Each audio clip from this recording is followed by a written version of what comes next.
Hello students. तो आज का हमारा जो विषय है, आज के हमारे जो विचारक है, इसका हम अध्ययन करेंगे।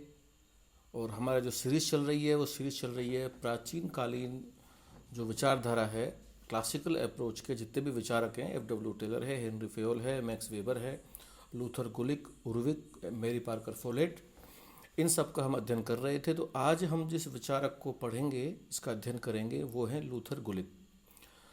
तो मैं सबसे पहले इनका परिचय करा दूं आपको। इनका पूरा नाम था लूथर लूथर लूथर हेल्से गुलिक। 1892 में इनका जापान में जन्म हुआ था और 1993 में इनकी डेथ हुई थी। और ये कुछ समय बाद ही अमेरिका में शिफ्ट हो गए थे और 1920 में कोलंबिया विश्वविद्यालय पीएचडी करी और कोलंबिया विश्वविद्यालय में ही ये प्रोफेसर बने। 1931 में ब्राउनलो समिति में सदस्य रहे। 1954 से 1956 तक न्यूयॉर्क शहर के प्रशासक रहे। अस्पा द्वारा ड्वाइट वाल्डो पुरस्कार इनको दिया गया था। इनकी प्रमुख पुस्तकें जो अक्सर एग्जाम में आती हैं, इनकी मुख्य पुस्तक है papers on the science of administration, ये 1937 में छपी। इस पुस्तक के सह लेखक थे एल लिंडाल उर्विक, जिसके बारे में हम बाद में अध्ययन करेंगे। दूसरी इनकी पुस्तक है the dynamics of public administration. ये दो को आप याद करेंगे तो इससे बाहर प्रश्न सामान्यतः आता नहीं है। इन्होंने प्रशासन को विज्ञान माना, क्योंकि क्लासिकल अप्रोच के जितने भी विचारक हैं वो प्रशासन को विज्ञान मान के चलते हैं। और इन्होंने भी उन्हीं की तरह से लोक प्रशासन और निजी प्रशासन में किसी प्रकार का कोई भेद नहीं किया। इनका ये कहना था, जिस प्रकार एक शिल्पकार की कला अनुभव तथा कारीगरी को देखकर आनुभाविक अवलोकन करके व विश्लेषण करके अभियांत्रिकी का विज्ञान विकसित करती है, उसी प्रकार प्रशासकों में भी अनुभव से प्रशासन का विज्ञान विकसित हो सकता है। इन्होंने, जैसे कि हम जानते हैं, कार्यपालिका, विधायिका और न्यायपालिका शासन के 3 अंग होते हैं। तो लूथर गुलिक ने लोक प्रशासन को सिर्फ कार्यपालिका पक्ष से ही जोड़ के देखा, अर्थात इनकी विचार ये प्रबंधकीय दृष्टिकोण के समर्थक थे। जैसा कि आप जानते हैं, एकीकृत दृष्टिकोण और प्रबंधकीय दृष्टिकोण, 2 तरह के दृष्टिकोण लोक प्रशासन में होते हैं। तो ये प्रबंधकीय दृष्टिकोण के समर्थक थे। प्रबंधकीय दृष्टिकोण वो होता है जो सिर्फ कार्यपालिका यानी एग्जीक्यूटिव पक्ष को ही लेके चलता है, और एकीकृत दृष्टिकोण के अंदर कार्यपालिका, विधायिका और न्यायपालिका तीनों ही पक्षों को सम्मिलित किया जाता है। एक दूसरी विचारधारा लोक प्रशासन में होती है संकुचित दृष्टिकोण, अध्ययन का संकुचित दृष्टिकोण या अध्ययन का विस्तृत दृष्टिकोण। तो यहाँ भी इनका दृष्टिकोण संकुचित ही है। इनका मानना है कि भाई कार्यपालिका का ही अध्ययन किया जाना चाहिए और विधायिका का, न्यायपालिका का लोक प्रशासन से कोई सीधा संबंध नहीं है।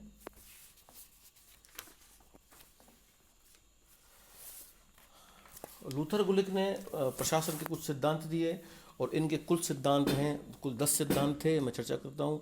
पहला कार्य का विभाजन, दूसरा 4P सिद्धांत यानी संगठनों का 4P मॉडल, पदसोपान द्वारा समन्वय, चौथा समन्वय, सचेत समन्वय, पांचवा समितियों द्वारा समन्वय, छठा विकेंद्रीकरण, सातवां आदेश की एकता, आठवां सूत्र व स्टाफ, नवा प्रत्यायोजन और नियंत्रण का क्षेत्र। ये 10 के 10 आपको याद करने होंगे। मुख्य रूप से इसमें जो काम की चीज़ वो ये है कि इन्होंने कार्य के विभाजन पर विशेष जोर दिया। कार्य के विभाजन को दोनों सर्वोच्च प्रिंसिपल माना। समितियों द्वारा समन्वय, ये एक ऐसा सिद्धांत दिया जो और किसी विचारक ने ऐसा नहीं दिया है। जैसा कि आप देख रहे हैं, समन्वय औरों ने भी कहा है, विकेंद्रीकरण औरों ने भी कहा है, आदेश की एकता औरों ने भी कहा है, लेकिन समिति टाइप की जो चीज़ आई है ये एक नई चीज़ है। तो याद रखें इसको कि समितियों द्वारा समन्वय किसके द्वारा किया गया था, तो ये लूथर गुलिक के द्वारा किया गया था। तो पदसोपान के बारे में हम बाद में पढ़ लेंगे। पदसोपान का जो संगठन के सिद्धांत जब हम पढ़ेंगे तो इन सभी सिद्धांतों को एक एक करके ढंग से पढ़ेंगे। फिलहाल आप सिर्फ इनको नाम से याद रख लें। कार्य का विभाजन, पदसोपान, सचेत समन्वय, विकेंद्रीकरण, सूत्र व स्टाफ, नियंत्रण का क्षेत्र, प्रत्यायोजन, आदेश की एकता, समिति द्वारा समन्वय, 4P मॉडल। इन सभी सिद्धांतों को हम विस्तार पूर्वक अगले चैप्टर में अध्ययन करेंगे इसका। तो अब यहाँ पर जो चर्चा करने की आवश्यकता है वो है 4P सिद्धांत। ये 4P सिद्धांत क्या है?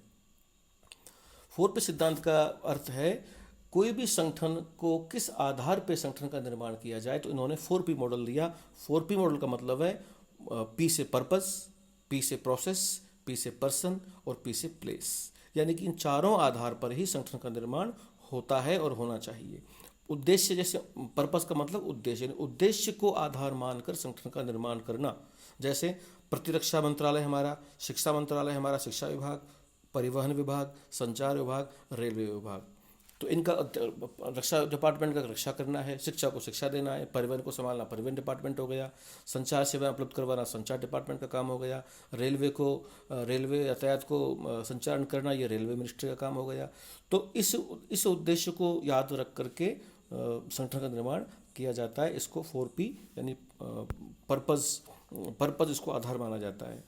इसमें जो कमी है वो ये है कि इससे विभागवाद को बल मिलता है और विभागों में बहुत अधिक स्पष्टता नहीं होती है, क्योंकि कुछ काम शिक्षा विभाग भी करता है और कुछ काम स्वास्थ्य विभाग भी करता है। अब आप देखते हो एग्जाम्पल के तौर पे शिक्षा विभाग के टीचर पल्स पोलियो में ड्यूटी उनकी लग जाती है, तो दोनों का काम ज़्यादा शिक्षा स्वास्थ्य एक जुड़ा हुआ विषय है, तो इसका स्पष्ट विभाजन करना सरल कार्य नहीं है। संगठन का दूसरा आधार इन्होंने बताया प्रोसेस, यानी कि विशेष कार्य कौशल, विशेष प्रक्रिया के आधार पर कार्य को विभाजित करके संगठन का निर्माण करना। जैसे अस्पतालों में नर्सिंग विंग खोलना, सचिवालय में टाइपिंग विंग खोलना, इंजीनियरिंग में मैकेनिकल, सिविल, इलेक्ट्रिकल इनको खोलना। इसकी प्रकृति तकनीकी होती है। मितव्ययता और विशेषज्ञता हासिल करने में लाभ मिलता है, इससे समन्वय बढ़ता है और लेकिन इससे नुकसान ये है कि ये एक विचारकों ने इसको संकीर्ण दृष्टिकोण माना है। अब व्यक्तियों आधारित दृष्टिकोण कैसे हो गया? इसका मतलब ये हुआ कि हमारे जनसंख्या के या जनता के कुछ विशेष समुदायों को, जैसे महिलाओं के लिए विशेष रूप से, दलितों के लिए विशेष रूप से, या फिर जनजातियों के लिए विशेष रूप से, या फिर बालकों के लिए विशेष रूप से, या अल्पसंख्यकों के लिए विशेष रूप से, तो उनको उनके कल्याण को ध्यान में रखते हुए उनका संरक्षण करना और उनके आधार पे डिपार्टमेंट का संगठन का निर्माण करना। एग्जाम्पल से आप समझा सकते हैं, जैसे जनजाति मंत्रालय, महिला व बाल विकास विभाग, युवा मामलात विभाग, निःशक्तजन जो हमारे जो दिव्यांग हैं, विकलांग हैं, उनके लिए विशेष रूप से कार्य करना पड़ता है। तो उनके हितों का संरक्षण करने के लिए, उनके हितों को ध्यान में रख करके इस प्रकार के संगठन का निर्माण किया जाता है। जैसे ST कमीशन, OBC कमीशन, इस प्रकार से इसमें इसका लाभ ये होता है कि जो टारगेटेड जो पॉपुलेशन है, जो लक्षित समुदाय को इसका लाभ त्वरित मिल जाता है। और हानि यह है कि इसमें कार्य का दोहराव बार बार होता है। और इसका एक टर्म का प्रयोग करूंगा, लिलीपुटियन एडमिनिस्ट्रेशन। मतलब लिलीपुट का मतलब समझते हैं, बोने प्रशासन की अवधारणा इससे पैदा हो जाती है, क्योंकि विभिन्न समुदायों के लिए अलग से कार्य करना पड़ता है। फिर उन समुदायों में भी हो सकता है क्षेत्र विशेष के आधार पर अलग से काम करना पड़ जाए। जैसे TSP के एरिया के लिए जनजातियों के लिए कार्य करना अलग बात है, लेकिन जनजातियों में भी जो विशेष पिछड़े इलाके हैं, TSP बेल्ट है, उनके लिए विशेष रूप से कार्य करना। तो फिर छोटे छोटे डिपार्टमेंट बहुत सारे बन जाते हैं, तो उससे ओवरलैपिंग की संभावना बन जाती है। चौथा जो सिद्धांत है 4P का, वो है प्लेस, भौगोलिक आधार पर संगठन का निर्माण करना। जैसे रेलवे के क्षेत्रीय मॉडल, विदेश मंत्रालय के क्षेत्रीय मॉडल, बैंकों की आंचलिक शाखाएं, इंदिरा गांधी प्रोजेक्ट, भाखड़ा नांगल प्रोजेक्ट, दामोदर घाटी निगम। इसके अलावा आप स्वयं भी अपने अनुभव के आधार पर इसमें एग्जाम्पल दे सकते हो। तो इससे लाभ क्या होगा? जब हम क्षेत्र विशेष में किसी संगठन की स्थापना करेंगे तो समस्या का समाधान क्षेत्रीय स्तर पर हो जाएगा, त्वरित हो जाएगा, विकेंद्रीकरण को बढ़ावा मिलेगा।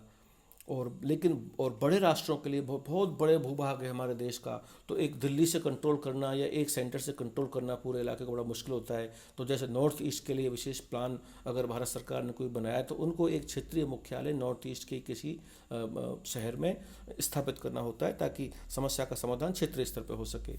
इसमें संचार सरल होता है, क्योंकि क्षेत्रीय कार्यालय होता है, वो तुरंत संचार वहाँ लोकल जगह पे अन्य विभागों से समन्वय फटाफट से कर पाता है। इसमें प्रॉब्लम यह है कि एक रूपता का अभाव रहता है।